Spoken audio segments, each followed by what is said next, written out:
So why don't you treat your anus with the same respect? Laurie, you were saying what the quote was that was going to make the TikTok promo for people to watch this podcast. Why don't you treat your anus with the same respect? It's 100% going to be the one. I haven't lowered the tone too much, have I? No. Impossible. Look at what you're working with. Literally impossible.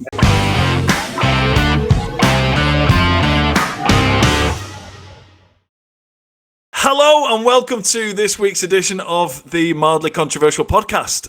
My name's Mike, and hanging off my coattails, as usual, is co-host Baz. How are you, Baz? I'm all right, thank you very much. Good. That'll do for you now. Have a rest. We have been joined by a very special guest, a man called Laurie Knox, who... if you are regular watchers and listeners of this podcast, you'll realise that, Laurie, I think you are fourth on the list of number of appearances on our podcast. I'm honoured. Behind myself, Baz, and Joshua. I think Joshua just sneaks in front of you. What have I got to do to beat Joshua? I think this might be your fourth time on the podcast. So, thanks for having nothing better to do than come and join us on a Thursday evening to record this. For those that don't know, Laurie is predominantly on TikTok. Is that right? That's your main one, isn't it? And his name on there is KnoxStudy, KNOX Study. And Laurie, the quickest way I can describe it is that Laurie is like a male Susie Dent, entertaining. So talks about words, their derivation. But makes it entertaining. How many followers have you got on TikTok now? 1.2 million. So just the 1.2 million, eh? Been stuck on that for a while though, but I think come half-term holiday it'll get up to 1.3. I can see the numbers slowly creeping up there, so something to look forward to. There you go. Brilliant. As you know, this is the Mildly Controversial Podcast. We're here basically to have a chat about things that are controversial, but only mildly. The rules are no politics, no religion, and basically nothing that actually really matters, but we get worked up over it. So what's your first mildly controversial opinion? Okay. People who ask where the toilets are in pubs are idiots.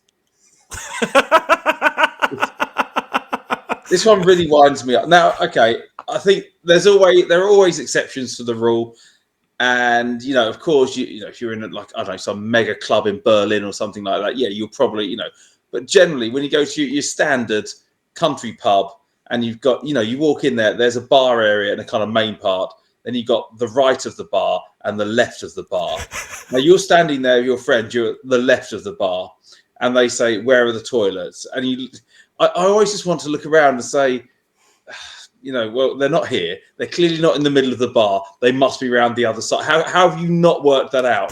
That is just your first time in a pub. But I don't. And I think the reason this works me up so much is that I'm ashamed of myself, because when that happens, I just go around there and just meekly tell them. But it really winds me up because I just feel like surely you can work this one out for yourself.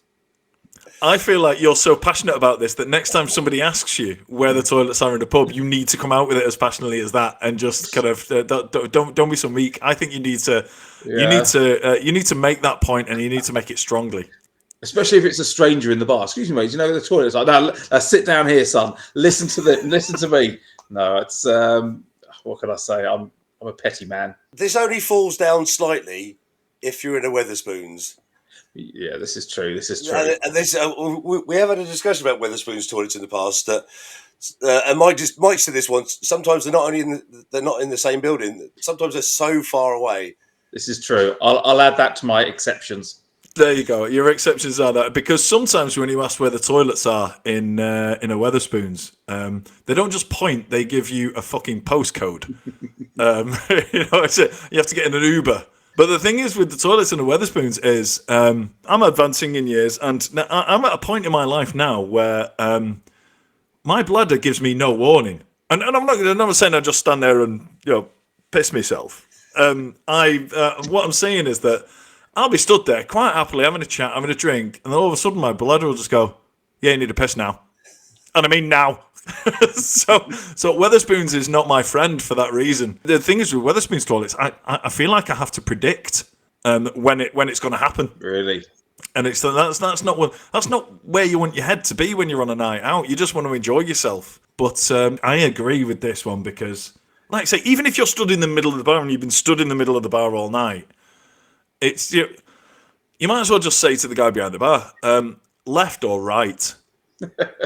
Because, like you say, it's not in the middle, and there's one end of the bar. It's either going to be there or it's going to be there. If you go to the left and you see that there's a disabled toilet and a ladies' toilet and no gents, chances are gents will be at the other end, and vice versa. Gamble, take a risk, like why don't you walk like 4 yards to one side, check that, it's not there, and then, come on, it's, like I say, we're not talking about huge mega pubs or Wetherspoons, things like that, but for your average pub. What's the risk? If you walk over there and then somebody sees you going back, the whole pub's not going to point a laugh going, you went to the wrong end of the bar for the toilets, you dickhead.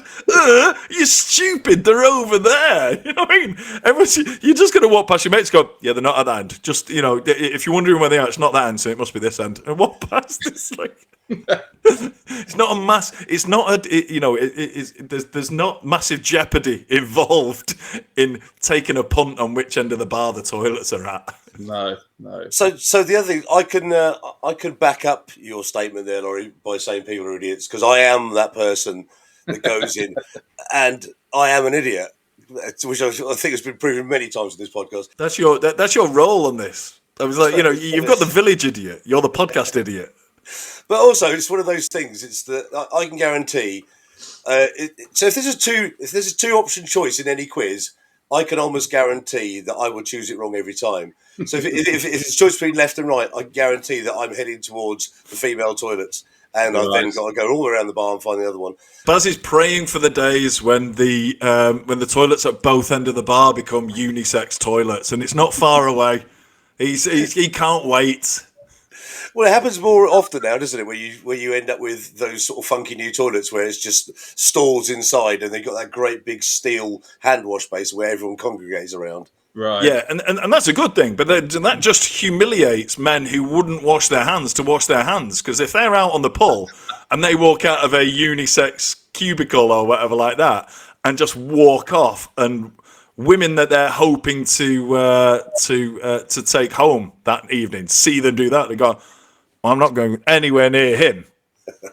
So I mean, that's all that does. It's like a really progressive thing, and it's this is gender neutral. This is cool. It's just to shame those people who wouldn't normally have washed their hands into at least throwing them underwater and shaking them twice. I was going to say, on the subject of things that wind me up, people who ask where the toilets are. I mean,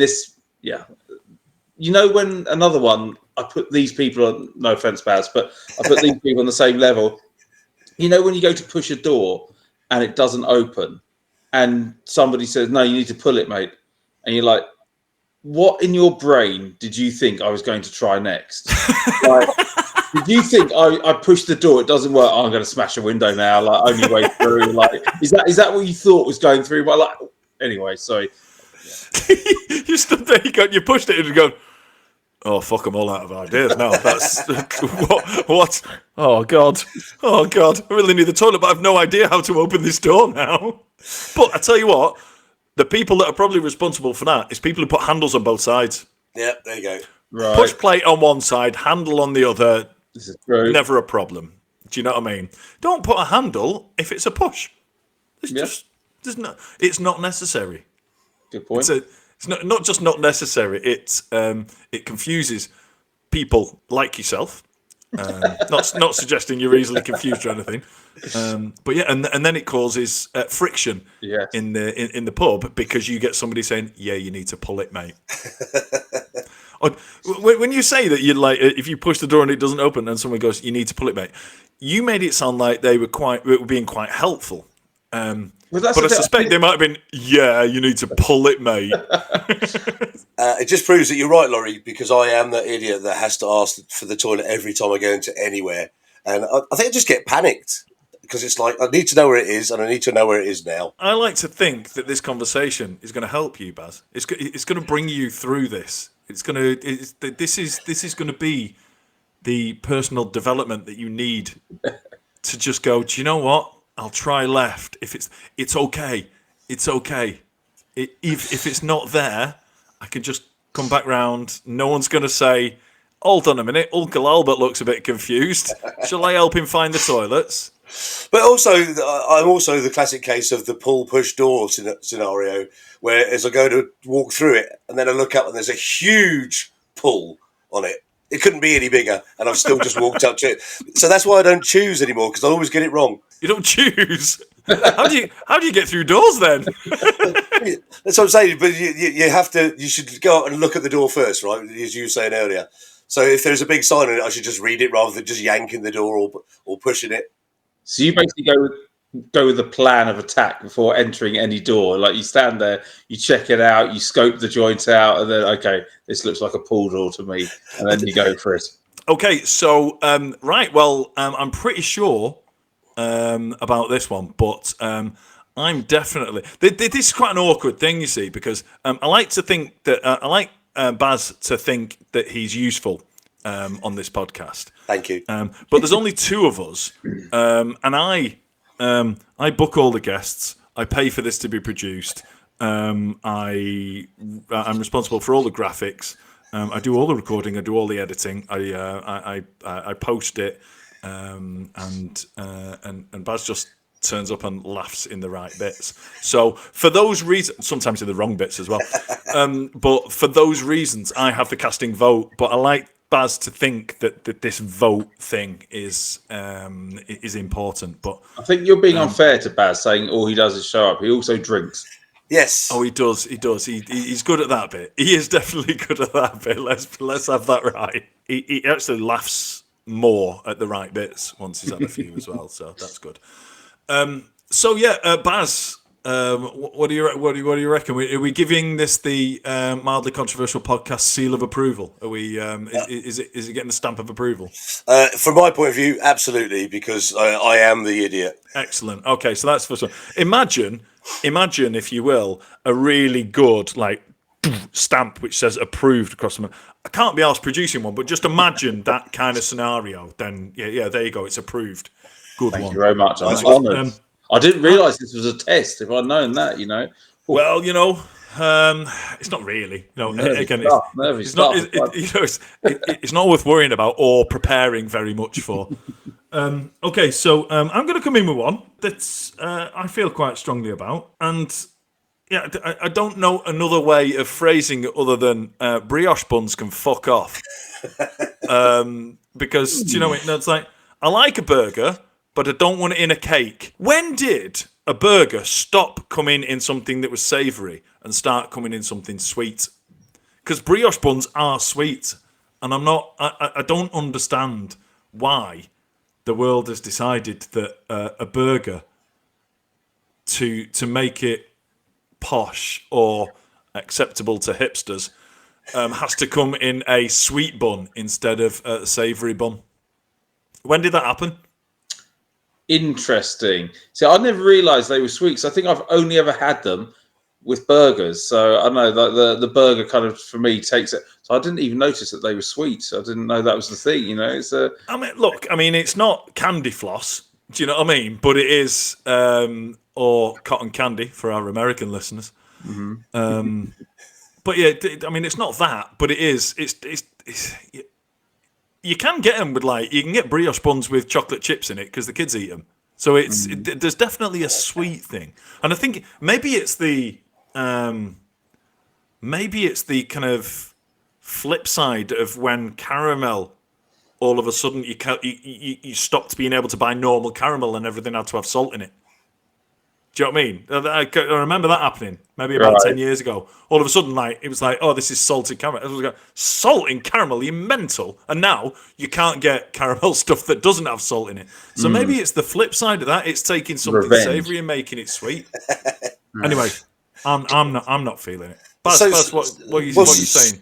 So funnily enough, I've got a backup to this. I can't remember where I was in London, but I remember chatting to the guy that was the manager of a restaurant we were in that primarily did burgers, and he literally came out and said, without being asked, "I can't wait for brioche buns to be fucking forgotten about." He goes, because they are literally wanky. He said we literally only use them because they are popular and they're a fad. So yeah, that was his, and he said that without like even being asked about it. So that, Baz, that sounds to me like an authority on the subject. Yeah, clearly was agreeing with my personal opinion. Yeah. So this is, Joe. I joke about you just turning up and that, but you've earned your money this week, Baz. Which just to be clear is 0, by the way. But you've earned your nothing this week with that one. That's brilliant. So is it just the principle that they're sweet, or is it actually the taste? Are you dead against the taste of them? No, I mean, we've talked about Ponzi food before on this a few times. Me and Baz are guttural scum. So we've talked about this kind of stuff, and just there's lots of things like getting your food served on a spade or a slate instead of a plate and things like that. I think brioche buns are the same as that. That it's like, I don't think a brioche bun adds anything that just a really decent quality savoury bun or just a regular burger bun like they used to be. Do you know what I mean? It doesn't need to be sourdough, which isn't sweet. It doesn't need to be sourdough. It doesn't need to be brioche. If your burger's good enough, you won't need to wrap it in something pretentious. I'm going to blow you. Sorry, go on. You're going to do what, Baz? Over the internet? How's that even possible? I'm going to blow your mind now. There you go. Thank God for that. Well, part of me's pleased that that's what you were going to say, and part of me's a little bit disappointed. There's a chain of burger restaurants in Northamptonshire called Buddies, and they do a burger in a donut. That's random. The dirty bastards. The dirty bastards. That's just... I've changed my mind now, right? Originally I said brioche buns can fuck off. Burgers in a donut can fuck off and take the brioche buns with them. But once again, it's just creating a dish or that sounds large. Creating something that is there just to sort of be controversial. Because surely that's all that can be, right? But it's just trying too hard. And it's like these, just another one is like, we're on to the, trying too hard with food now. That's where this has gone to. But deconstructed anything, again, fuck off. Because it's just I don't want a deconstructed lemon meringue pie, right? I don't want a meringue over here. I don't want a bit of lemon over here and some crushed up digestives in a pot over there, right? I didn't come here to make it. That's your job. I ordered it. You make it. Put it on a plate. Bring it to me. My job is to eat it and pay at the end of the night, right? My job's not to put it together. Laurie, you're quite a well-ate person, or international eating person. That's a very bad description. So, tell. Sorry, I wish I'd introduced you with that. Ladies and gentlemen, please welcome international eating person Laurie Knox. That's what I'm here for. Do you mean by that you married somebody from South Korea? Is that where that's going? Okay. I don't know, but Laurie's done content about food, so I was just wondering well travelled. What the most ridiculous thing you've eaten in your travels? Oh my word! In terms of meats, probably I think in Cuba I had it was either crocodile or alligator. I have no idea what to say. They taste very different. You must remember which one it was. I'm going to say it tasted like chicken because I have no idea what it was, what it tasted like. Other than that, no, I've always shied away from the. I think in Thailand, having the snake wine, they've actually got a dead snake in all that kind of stuff. But no, I think I'm a bit of a what can I say? I'm a bit of a coward when it comes to that kind of stuff. So there's been no like sheep's eyeballs or anything like that. No, I've been pretty tame. Sorry. See, I wouldn't ever go for like the sheep's eyeballs and the chicken's feet. You can get the chicken's feet in the Far East quite a lot, don't you? And then I'm not one of those. But if you gave me a meat in a dish, I wouldn't care what meat it was. So you'd eat dog in South Korea? Yeah, you would. Yeah, don't get me wrong. And my daughter's a vegan, and she totally respects me for this, right? In that I can separate like that. I wouldn't eat my dogs, right? I love my dogs, and I love dogs in general. But there is a big difference between, if you have a cow as a pet, you're not going to eat that. Mm-hmm. But if an animal is bred for meat, I think it's hypocritical to say I would eat a cow, but I wouldn't eat a dog. Or in Peru or whatever, my mate of mine had guinea pig. And I was like, and he said, to be fair, it was lying there.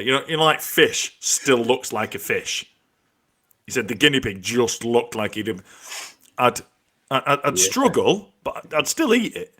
A bit like Homer Simpson when he had that pet lobster. And Marge came home and said, "Oh, what's that lovely smell?" He goes, "Oh, I've just given the lobster a really hot bath upstairs." And he ended up. There's a scene where Homer Simpson's going, yum yum, as he eats his lobster. But no, I would. Look, I mean, if I was eating something or a dish was prepared that didn't look the shape of the animal, and it was a stew or a curry or something like that, and you said that's rat or that's snake or that's dog or cat or anything like that, I wouldn't really be asked, because I just think it's a dead animal is a dead animal. I don't know why I think like that, because I do love dogs, and I'm one of those people who will walk somewhere and see a dog walking the other direction that usually has a human with it, but I won't converse at all with the human, but I will stop and put on a baby voice and talk to the dog. But I do see a difference morally between something that is bred simply to eat and something that is bred to be a pet. Well, we've already established on this podcast before that dogs are better than humans. Yeah. Apparently tasting wise as well. Not like driving taxis or doing surgery, though. Yeah. Well, there's the next question then. Would you eat a human that was bred for meat?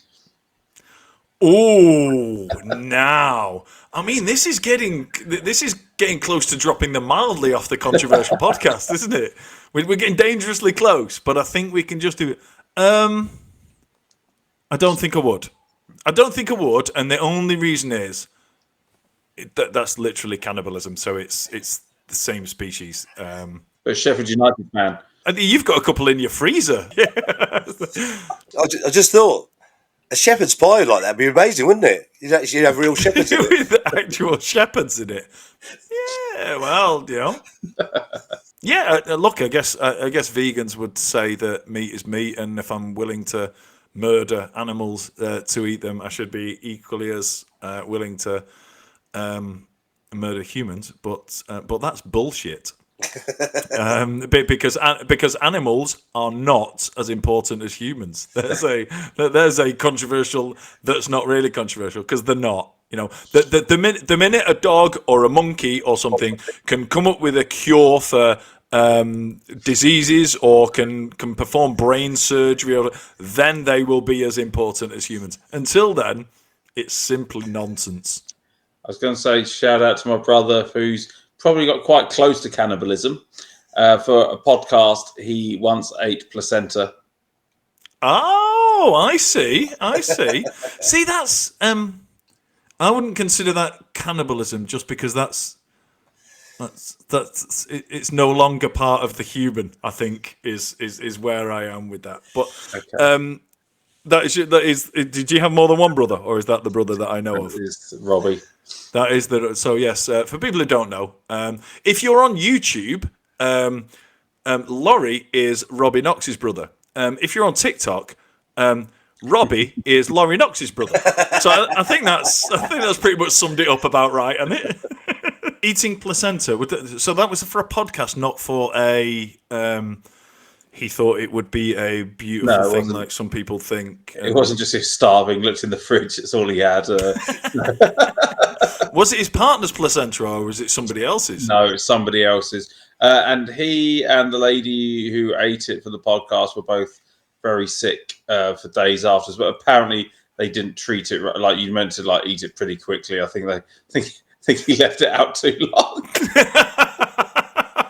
So, ladies and gentlemen, if you are wondering, I think this is an important message. That if you are thinking of eating a placenta, then make sure you do it quickly. Wait till it's out, but do it as soon as it comes out if you can. There we go. That's a good message. Thank you. Right. I don't know where to go after this. I didn't realise we were a public service broadcaster, but we've just come out with a very, very important health and safety message there. So thanks, Robbie. That's a beautiful thing. Right. I think it's time for you to. I know that last one turned into about 7, which is brilliant. That's the kind of thing that we want. But let's hear your next one. Okay, so this one, like I say, hastily rearranged to stick on the toilet theme. This isn't something I practice myself, but I'm just going to throw this one out there as a controversial thing. Men shouldn't wash their hands after urinating. They should wash them before. I'm very intrigued. Continue. Your hands are absolutely filthy, disgusting. They touch everything. They've probably got you're probably constantly walking around with some sort of like fecal matter on your, your hands are all over the place. They're the filthiest things ever, right? Now, your old chap, as much as we'd like to say, you know what, he's always getting up to mischief and all, realistically, you shower in the morning, probably clean that more than it needs to be cleaned. I mean, it's probably, like stuff with your knees, for example, probably, which get sweaty. I guarantee you've never cleaned them as much as you have cleaned your peni. But I've only got one. Oh, you mean me and Baz? Sorry. Go on between us. But I wouldn't be here if we had 2. I'd be far too busy. But so again, and so basically it's walking around. I would say it's probably one of the cleanest parts of your body. Surely it's like, and then what do? You go into the toilet, you get your filthy, dirty hands, and then you touch your clean member. That's making it. So I think it makes more sense to clean before you urinate, and as long as you don't urinate in your hands, then you're laughing. Like that. You know what? I'm loving this because this is something that when you first said it, I was like, "That's ridiculous." But not only have you really talked me around on this, that I'm really starting to think you could be right. But not only that, this is the benefit of getting a guy of many words on that. I've never heard so many euphemisms for a penis before. And it's beautiful because I love the fact that despite the fact this is this has got the little E in a square and, I could say cock if I want and no one will tell me off, right? But I love the fact that you took it upon yourself to come up with a bunch of euphemisms and I enjoyed all of them. Glad to hear it. But yeah, so look, when you first said that, I was like, this is nonsense. He's just saying that just to be mildly controversial, which thank you very much, by the way, because that's exactly what this is all about. But yeah, the more you say that, I just think, do you know what? He's right. And it's a bit like, when they say like there's more bacteria on your chopping board than there is on your toilet seat and things like that. I'm not saying you should be chopping chopping carrots on the bog seat instead of on your chopping board. But yeah, you know what? I think that is Oh, you've got. It's a game You know changer. what? Oh no, this is just. You've got me thinking far more than I expected to be thinking today. Well, I'll chip in with this. So you wash your hands before you touch your vegetables on the chopping board, don't you? Yeah, Yes. very good point, right? Yes, Very good point. Yes. So, So, so you're saying that why shouldn't you wash your hands before you touch your gentleman vegetables? Exactly. That's very, very clever, Baz, and quite true.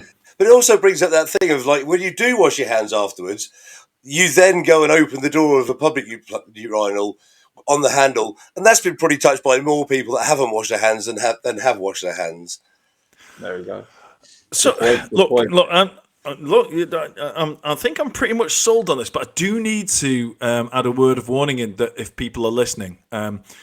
If you do go to the gents' toilet in a pub and you walk in and before going to the toilet, go and wash your hands. If somebody looks at you strange, don't say, well, I've got to touch my lovely clean penis with these dirty hands. I think it might, I think it would take quite a lot of explaining. So wash your hands before and maybe even after as well, just to tick the box. But do you know what? Like I say, when you first said that, I was like, that's ridiculous. But as far as I'm concerned, Baz, what is this another seal? Is this another seal of approval? Because well, as ludicrous as it sounds, these words I can hear them before they come out of my mouth, and they sound ridiculous, right? But I think we are about to approve the statement that you should wash your hands before going to the toilet. Yep. Rather than after. Before urinating, I think we need to make that clear. Before urinating. So I have another question before I answer this. It's like... Wait, sorry, I need to come back on that. You don't wash the sheriff's badge as much as you wash the penis. Is this a bit kind of okay? Are we getting little bit too? Is there a bit of oversharing here? I was like, you would not believe how thoroughly I clean my penis. Is this where we're going with that? Because... I'm not sure that I was going in that direction. But my question is this about washing hands.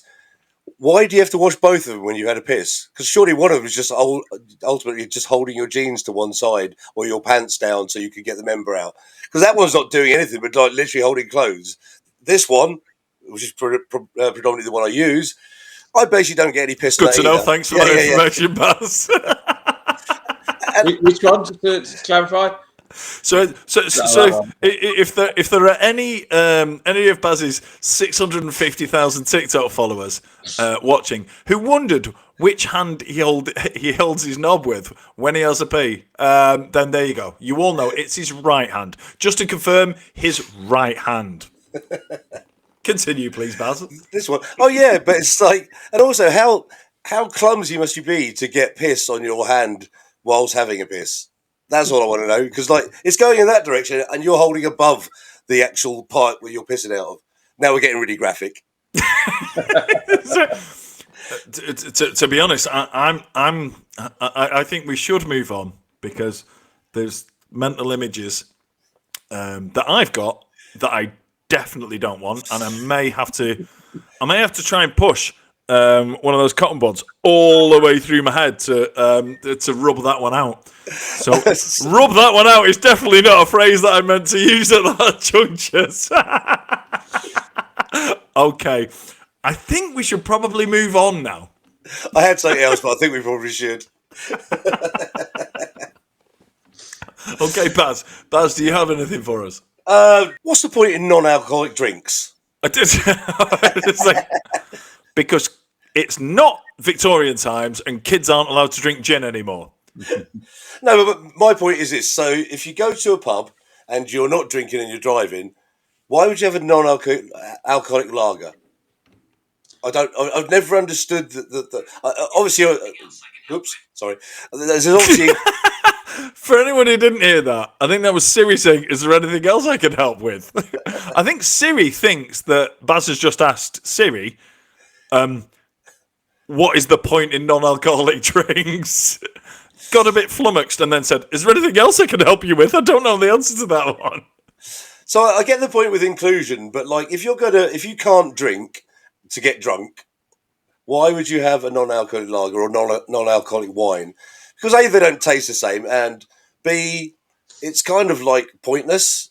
You're pretending. Well, it's like fake meat in my case, I guess, but it's the same thing, isn't it? See, for the first time in decades, I had a non-alcoholic beer about a year ago. I went to watch Walton Hersham. Took my daughter there to her first football match, and obviously I'm not an animal, so I'm not going to drink beer and then drive my daughter 30 miles around the M25. So I was like, I really fancied a beer. Okay, I'm going to have a non-alcoholic beer.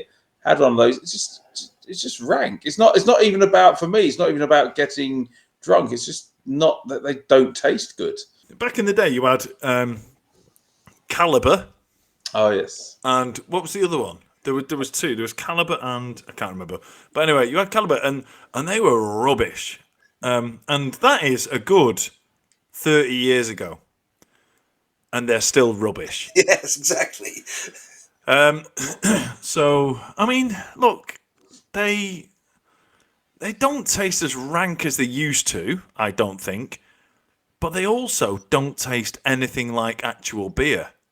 And I think if somebody could crack getting a non-alcoholic beer to taste like an alcoholic beer, not only would they make a fortune, but loads of the consumption of alcohol would drop like a stone. Because I drink beer because I like the taste of beer, but I also obviously like the effect it has on me. It makes me feel amazing. Makes me great with girls. But it is predominantly the taste, I think, and I think it's the whole. Here comes a great word, Mr. Wordsmith. It's the whole organoleptic experience. Oh my word! There you go. Do you even know what that means? But it's all of your senses together. Do you know what I mean? So it's the whole thing. It's not just the taste of it. It's the whole experience. But yeah, they definitely should have been able to come up with a non-alcoholic beer that tastes anywhere like actual beer. When I've tried to give up drink for maybe like 4 or 5 hours, it's a hellish experience, and you end up running out of things to drink, and you think like it's not a pretend thing, like I'm pretending I'm drinking. It's just kind of. Particularly when you're out, in the house, no excuse at all. But when you're out in the pub, I can kind of see it. Even though it doesn't taste great, I can kind of see I'm in the pub. I need to kind of do something different to just when I'm in the house sort of thing. And also, certainly when I was younger, I'd feel awkward if I wasn't holding, like if you're just standing there, no drink. So I can see why it might, a comfort, like a dummy for a baby is your beer. You can... well, if it's non-alcoholic, the baby can have the beer as well. This is true. I remember being in our local when my wife Emma was pregnant with, I don't know, she's only had 2, so I don't know, 50-50 Molly, right? There you go. I might be wrong, but 50-50 chance. I'll go for Shay just for whatever. Like, you're probably right. You're better than me. But no, we were in the pub, and it was the same sort of thing. I think it was Christmas Eve or something like that, which probably means it was Molly, because otherwise there'd have been a kid at home on its own, which wouldn't have happened. I think it was Christmas Eve or New Year's Eve or something like that, and she was. Oh, hold on, no. If it was Christmas, Shay was born in January, so it's January. So we have left a kid at home. I don't know. Anyway.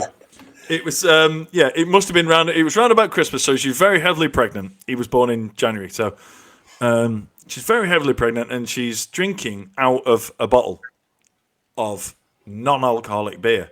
But now, when you drink non-alcoholic beer, it's always got a big 0.0 or this, that, and the other. It's quite obviously. Beck's at the time was just called Beck's Blue, and you had to kind of search for the 0.0. Some woman, I believe these days they would refer to her as a Karen, came walking up to Emma and went full on batshit at her for drinking while she was pregnant. And she just went, rah. Emma just stood and let her throw both barrels at Emma, and then just went, it's non-alcoholic. And I just love that because no, she didn't stop her. She let her go on a full tirade and then just turned around and went, it's non-alcoholic. And just watched that woman just kind of squirm back to where she was, like regretting her entire life. Brilliant. It was a beautiful, beautiful moment. But yeah, look, I mean, to get back to the original statement and the thing that you're saying, Baz, is that what is the point? I think there is a point. I don't think it's as big a point as I think, because they're everywhere now, aren't they? It's like there's a non-alcoholic version of everything. We have got in this very house, we have got a bottle of non-alcoholic gin. Is it Sipsmith? No, it's Gordon's. Gordon's 0.0, right? And do you know what? It costs the same as the stuff that's got alcohol in it that is probably about 80% tax. So that's why these non-alcoholic things are all over the place, because these companies know that they can sell them for roughly the same price as the version that's got alcohol in it, but they don't have to give the government 80% of the cash. Very good point. I think I might have found the point that you were looking for, Baz. You said, what's the point? I think I might have found one. It's not a consumer thing, it's a manufacturer thing. So here's my take on the whole thing as well. So do you remember when you were young and you had your first taste of beer, any kind of beer? As a kid, beer tastes horrible the first time you have it, doesn't it? Yes. And pop and fizzy drinks taste lovely because we're all into sugar. Like, so if lager and all beer was non-alcoholic from base source, it was never alcoholic, I don't think anyone would drink it. Oh God, that's my statement on this, because I just, it's for something that tastes bitter or isn't sweet. The only payoff is the fact that you get pissed on it. This is why people drink it. There's a reason also why there was a massive industry that blew up around alcoholic fizzy drinks, because people like that sort of sweet taste and want to get fucked. That's the basis. So I can't see the point in having an alcoholic lager. You might as well just drink like pop and pretend it's got alcohol in it. It's a compelling argument, Baz. Joe, this is kind of this is. I'm one do you know over. what? This is. I think this is close to like the closest run one I think we've had. Yeah. Because I just think I do think there is a point. Yeah. I think there's a point in non-alcoholic lager. I don't think there's any point in non-alcoholic gin. I think anybody who goes into a pub and orders a non-alcoholic gin for the same price as a gin that's got alcohol in it, and then puts tonic with it, is an idiot, because they're looking for the toilet, aren't they? Basically, those people. What is? Do Emma always goes and says, like, right, I'll have. Can you do me two of the little bottles of Slimline tonic in a massive glass with loads of ice, with the peppercorns and everything apart from the gin, and it tastes pretty much like a gin and tonic without putting an expensive pretend gin in there. I think I've been confused. This is the most on the fence I've been on any of the opinions that have been raised on this podcast so far, Baz. But in fairness, Mike, you love beer. I do love beer. That's a very, very good point. But yeah, you were saying like nobody likes their first taste of beer. Do you know my first taste of beer? The reason I didn't like it is because it was always warm, and it was the bottom 10% of a can that was left on the coffee table when I once woke up, went downstairs, and my brother or my dad or someone had left. Like literally the last 10% of. Like, so it was. I should imagine it was 90% backwash, and it was warm. So that's why I didn't enjoy my first beer. Understandable. I've made up for it since, though. You know how old you have to be to drink? I don't think there isn't a legal age, is there? At home, there is. Okay. You have to be 5. I thought it was something as ludicrous as that. How about that, Yeah. Daddy? I managed to count up to 10 today. He's like, oh, nice. Here's a quadruple vodka orange. Let's celebrate. Perfectly legal. Perfectly legal. I said, Daddy, I got 4 house points. I was like, okay, can I, Stella? Should we celebrate? You imagine how intelligent children would be if you could just drink like that all the time. I suspect the number of stars on an award chart at school would decline massively if the reward at home was alcoholic beverages. I suspect and I suspect killing brain cells before they've had chance to be created is probably not the best way forward. Imagine that in the contact book. Little Johnny couldn't do PE today because he was hungover. It's brilliant. This was embarrassing in front of the Ofsted inspectors. But, yeah, we were going to put you down as excellent, but we're going to have to shut you down now. Well, that worked out well. It did work very well. Okay, so we got one more from you then, and then we're done. Yeah, I'm really tempted to rip this up and go for another toilet-based one. Shall I just make it a hat trick of toilet ones? I like the toilet-based ones. Why? Why the devil that? Toilet paper should be banned. Ooh. I think once again you need to quantify this. For those of you listening rather than watching, I'm trying my best whilst in a gaming chair to do the old like Neo from Matrix backwards thing. Like, what? That sounds like the massive, the biggest statement we've had on the Mildly Controversial podcast. Can I just say before you carry on as well? I think you're going to win us both over with this, like you did on the last one. Laurie, if you win us both over on this one, I'm never buying a car off you. Okay, so let's go with it. I'd just like to say as well, I only had one toilet-related one to start with, but like the conversation spurned another conversation. That anyway. But I'm editing that out anyway. You're going to see him obsessed with toilets. Oh dear me! The promo for TikTok is just going to be me get toilet, just over and over again. Right? You know me very well, Laurie. But what was I going to say? Okay, yes. So I lived in Korea for 11 years, and it's basically toilet paper doesn't get used. It's all about the electronic bum wipers. I don't know what you call them, like the electronic bidets or whatever you want to call them. Sorry to interrupt. I love the fact that you went the electronic bum wiper or whatever it's called, and then when you came to use the word bidet, you went bidet. Or was it like, you always became like the bidet was was a naughtier word than bum wiper. I like bum wiper naughty. This is like being at primary school, isn't it? This is you found your level here, Laurie.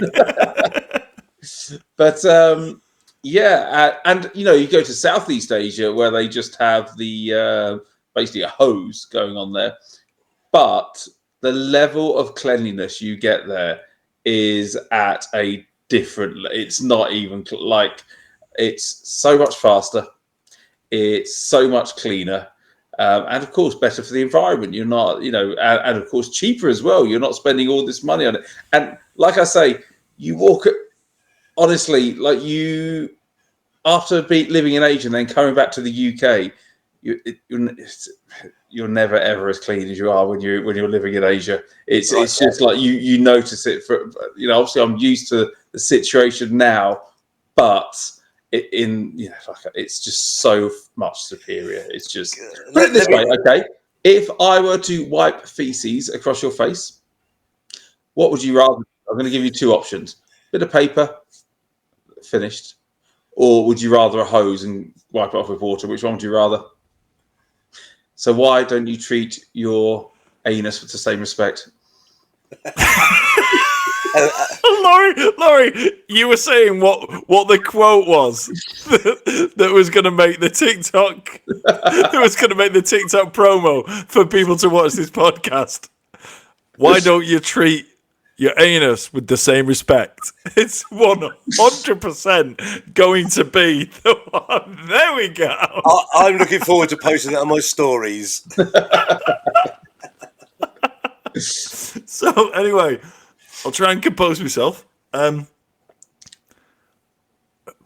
Baz, he's only fucking done it again, hasn't he? Yeah. I just thought he came out with a statement. I just thought he's never going to win me round on this one. Never going to win me round on this one. But that's the right one. I have no comeback to the arguments, which were in terms of cleanliness, environmental damage, in terms of cost. The only thing I will say is that if anyone lives anywhere near Laurie, just don't borrow his jet wash. So I've got a bit of experience with this one, having been to Japan. And I became obsessed with the toilets in Japan because there are so many different types. What's really weird about Japan, you could go to a public toilet and in one half of it is just a hole in the ground. And the next one is like a slightly modernised one with like a computerised button pressing machine, which you literally sit. It plays music. It has wafts of air, but it has a thing called a wand, which is a thing that projects itself underneath, and it literally sprays water right into the precise location as Becky Mills says, your bumholy, and it's bumhole. Bumhole. Yeah, sorry. Hole. Hole. And I've literally. This might seem weird, but not in the context of this. I've got photographs of toilets on my camera roll of all the ones I found in Japan, and they are amazing. To the point many thanks for another soundbite that's going to make it to the TikTok promo for this. This I've got lots of photos of toilets. Yes, but you've both given me some amazing material that I could take and just use completely out of context. So thank you both very much. I appreciate it. So yeah, but literally they've become I think it's kind of an art form in Japan. I can't say what it's like in South Korea, but certainly I think it's one of those things that, yeah, like you say, it is cleaner, but they're much more fun as well. It feels nice. It feels nice. I'm not gonna lie. Okay. And also, can I just say, the first time that you sit on one of these toilets and you're confronted with these buttons, and obviously they've got Japanese symbols on there which you don't understand. Of course, you just press them all, and they all do something slightly different. And of course, it's that sort of voyage into discovery of finding what they all do, and there are some really good ones on there. Some of them even have a dryer, don't they? Some of them have a dryer. Yeah, that was the other one. Yeah, but obviously you don't know which one's which unless you can read it, so you just press them all. And I probably press them out of order. So I've got dry first, and then I got a blast of warm water. I love this. They just got like Baz has painted this picture that it's like the toilets in Japan are like the IMO car wash, where you can go for like just the normal standard one, or you can go like, I'm pressing all the buttons. I'm going for the $11.99 one. Do you know what I mean? I'm going for everything. I'm going for the. Sorry, I've just had the phrase rim wash come into my mind. And I think that might be the perfect crossover between what we're talking about and an IMO car wash. Oh dear. Oh, this is just unprecedented. Sorry. In that. Laurie, I'm so glad we got you on, and I'm a massive fan of your work, and I'm thankful for us to be friends. But that I never thought you would talk me around. I haven't lowered the tone too much, have I? No. Impossible. Look at what you're working with. Literally impossible. But. Just, I never ever thought you would talk me round from a statement that says, I forget your exact words, but you said like toilet paper is pointless or something like that. Should be banned. Toilet paper should be banned. There you go. And you know, that is such a strong statement. Not just toilet paper is pointless or is unnecessary, but should be banned. And I would disagree with that if you hadn't come in with the fact of how many trees it would save, how much money it would save. And all of that kind of stuff. So we've come quite away from March 2020, haven't we? Indeed. In you know, that would everybody in the country was your country, by the way. It was all right over here. No one did it over here. But everybody in the UK just went nuts, and toilet paper became more valuable than the pound. Bit topical. There you go. But now, yeah, you've literally just talked me around into thinking that toilet paper is superfluous. Another word just for you there, Laurie. You've definitely heard of that one. But look. I mean, I think it's time, Baz. For me, this is a winner. This is another one. This is a stamp of approval again. There's literally no argument for me having experienced the toilets which you're talking about. And I also just wonder... to be fair, the way Baz is talking about these toilets in Japan, I'm surprised he's still married. I'm surprised he's not got divorced and just got one of these toilets in instead. Honestly, I'm obsessed with them because from the first time I ever found one and having that whole thing of like, oh, what does this do? I quite like that. What does this do? You can spend a whole afternoon in the toilet and never be sad. I would love to chat to Liz about your holiday in Japan, because I think her experience would be very different to yours.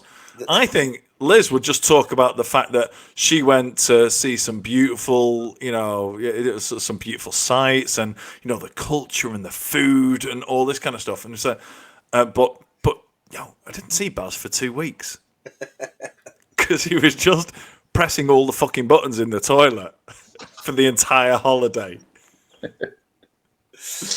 Right. Oh, thank you, Laurie. You've brought up a really nice, happy memory for me. Look, it's like Laurie, it's been an absolute pleasure to have you on. I've had such a good time, and I enjoy your company, even though we've never met in real life. I enjoy your company anyway, but I've really enjoyed your company tonight. Baz, in a ridiculously forced segue, do you want to say what you say at the end of every one of these podcasts? Thanks, Mike. I'd love to. Laurie, Laurie, where can people find you and all of your content? Where can, after this podcast, we try again. Okay. Sorry. Laurie, where can people find you and what sort of platforms are you on? So you can find me on TikTok as KnoxStudy. You'll find me on lots of other platforms, but that's just rehashed rubbish from TikTok. So just find me on TikTok. That's best. There you go. Great. So, again, thanks so much for your time, Laurie. Really enjoyed your company again. Thanks, Baz, for turning up and laughing at the right bits tonight. So that is it for another episode. Thanks everyone for listening, and we will see you next time. Thank you very much. See you later.